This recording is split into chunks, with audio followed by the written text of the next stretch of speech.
दोस्तों इंडिया का अब तक का सबसे पॉपुलर शो जो कि है शार्क टैंक इंडिया, जो कि एंटरप्रेन्योर्स को प्रमोट करता है, जो कि एंटरप्रेन्योर्स को फंडिंग देता है, बिजनेस में हेल्प करता है और एक एंटरप्रेन्योरशिप को प्रमोट करता है। ऐसा शो इंडिया में सबसे पहला शो ये है जिसने इंडिया में एक रेवोल्यूशन ला दिया है, एक एंटरप्रेन्योरशिप की एक वेव ये क्रिएट कर रहा है। सो इसके पूरे एपिसोड्स मैंने देख लिए हैं। अगर आपने इसका एक भी एपिसोड अगर अब तक नहीं देखा है तो ये बहुत ही बड़ी गलती आप कर रहे हो। आपको नॉलेज, आपको एंटरप्रेन्योरशिप स्किल्स, आपको फंडिंग के लिए क्या क्या प्रॉब्लम आ सकती है, आपको फंडिंग कैसे लेनी चाहिए, ये सभी के जो भी आंसर्स है, अगर आपको लगता है कि वैल्यू ऐड करनी है आपके बिजनेस में तो आपको शार्क टैंक इंडिया डेफिनेटली देखना चाहिए। और इसी से जुड़ी 5 टॉप लर्निंग्स मैं आपसे इस वीडियो में शेयर करने वाला हूं, जो कि आपको बहुत ही ज़्यादा हेल्प करेगा और आपको बताएगा कि इसके क्या लूपहोल्स है, क्या क्या इसके अप एंड डाउन्स है, बिजनेस में क्या क्या पॉजिटिव और निगेटिव एस्पेक्ट्स रहते हैं, जो कि हमें समझने बहुत ही इंपॉर्टेंट है। तो सबसे पहली जो लर्निंग है दोस्तों, जो मुझे सबसे बड़ी लर्निंग लगी, वो है किसी भी बिजनेस को आप जब फॉर्म करने जाते हो तो उसमें एक यूएसपी, एक डिफरेंशिएशन लाने का सोचिए। अगर आप वही प्रोडक्ट, सिमिलर प्रोडक्ट्स रहे हो जो कि ऑलरेडी एक कॉम्पिटिटिव मार्केट में चल रहे हैं और बाकी के सेलर्स भी वही सेल कर रहे हैं, तो ये बहुत ही बड़ी गलती हो सकती है। यूएसपी हमारे प्रोडक्ट में रहना बहुत ही इंपॉर्टेंट है, हमारे बिजनेस में रहना बहुत इंपॉर्टेंट है। कैसे हम डिफरेंशिएट करते हैं बाकी मार्केट कॉम्पिटिटर से और कैसे हम लोग अलग है उनसे, तो ये कौन डिसाइड करता है? ये हमारा यूएसपी, बिजनेस का यूएसपी डिसाइड करता है, that is unique selling preposition. इसमें हम लोग डिफरेंशिएशन लाके एक अलग निश के मार्केट को टारगेट कर सकते हैं और अच्छा खासा ग्रोथ कैप्चर कर सकते हैं उस यूएसपी की मदद से। तो ये बात आप ध्यान में रखिए। कभी भी बिजनेस आप फॉर्म करने जाते हो तो यूएसपी, आपका एक डिफरेंशिएशन ध्यान में रखिए, जिससे कि आप अलग दिखाते हो एक मार्केट से। सेकंड, आपका बिजनेस बढ़ चुका है, आपको एक को फाउंडर की जरूरत है, आपको टीम की जरूरत है। पार्टनरशिप के बारे में जब सोचते हो तो आपको 2 चीजें बहुत ही ज्यादा इंपॉर्टेंट है, वो है एक ट्रस्ट, सेकंड है म्यूचुअल अंडरस्टैंडिंग।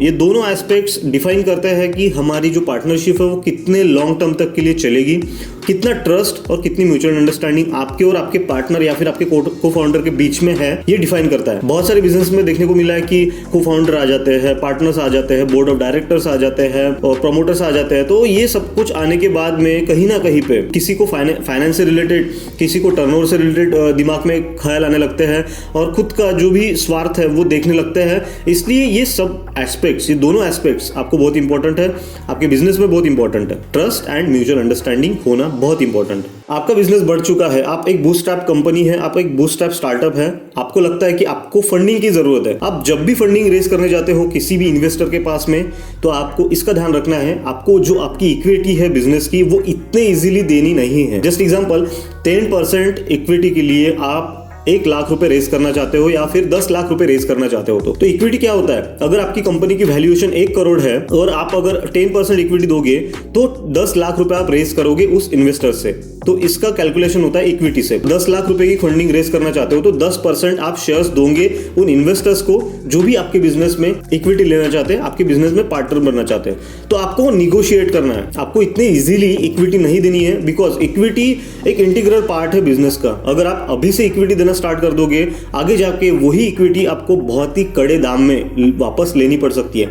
इसलिए इतने इजीली अपने जो इक्विटी है वो मत दीजिए, उसमें निगोशिएट करिए, उसमें बार्गेनिंग करिए। आपको अगर लगता है कि 10% के लिए हम लोग एक 10 लाख रुपए रेज करने जा रहे हैं तो आप 7% के लिए 10 लाख रुपए रेज कीजिए। इससे कंपनी की वैल्यूएशन बढ़ेगी, बट आपको निगोशिएट करना है, आपको डिक्रीज करनी है इक्विटी और फंडिंग ज्यादा रेज करनी है। तो ये आपको ध्यान में रखना है, never give your business equity easily, उसमें नेगोशिएट करना है, बार्गेन करना है। एक बात अच्छे से समझ में ये है दोस्तों कि पैसा ही सब कुछ नहीं होता है। जो भी एंटरप्रेन्योर है वो पैसे को सब कुछ देख के नहीं काम करता है, वो चेंज के लिए काम करता है। वो क्या चेंज लाना चाहता है, वो क्या क्या प्रॉब्लम सॉल्व कर रहा है, इसके ऊपर में उसकी ग्रोथ डिपेंडेंट होती है और इसके ऊपर में ही डिपेंड होता है पैसा। रेवेन्यू मॉडल, आपको अल्टीमेटली सोचना क्या, आपको प्रॉब्लम के ऊपर में फोकस करना है। क्या प्रॉब्लम्स आप सॉल्व कर रहे हो मार्केट की, क्या प्रॉब्लम्स आप सॉल्व कर रहे हो एक कंज्यूमर की, तो इससे ही आपका अल्टीमेटली एक रेवेन्यू मॉडल कनेक्ट होता है। पैसा कैसे ना कैसे आप कमा लोगे, बट आप प्रॉब्लम क्या सॉल्व कर रहे हो, वैल्यू क्या ऐड कर रहे हो एक कंज्यूमर की लाइफ में, मार्केट में। प्रॉब्लम सॉल्व करने का ट्राई करिए, निदर आप पैसे के पीछे भागो। पैसा एक बाय प्रोडक्ट है, वो कैसे ना कैसे आ ही जाएगा बिजनेस में, बट आपको फोकस क्या करना है? प्रॉब्लम सॉल्विंग प्रोडक्ट्स आपको बनाने हैं, प्रॉब्लम सॉल्विंग सर्विसेज आपको देनी है और तब जाके आप एक चेंज ला पाओगे। पांचवी जो सबसे बड़ी लर्निंग है दोस्तों, जो मुझे इंस्पायर करती है शार्क टैंक इंडिया से भी और एलोन मस्क से भी।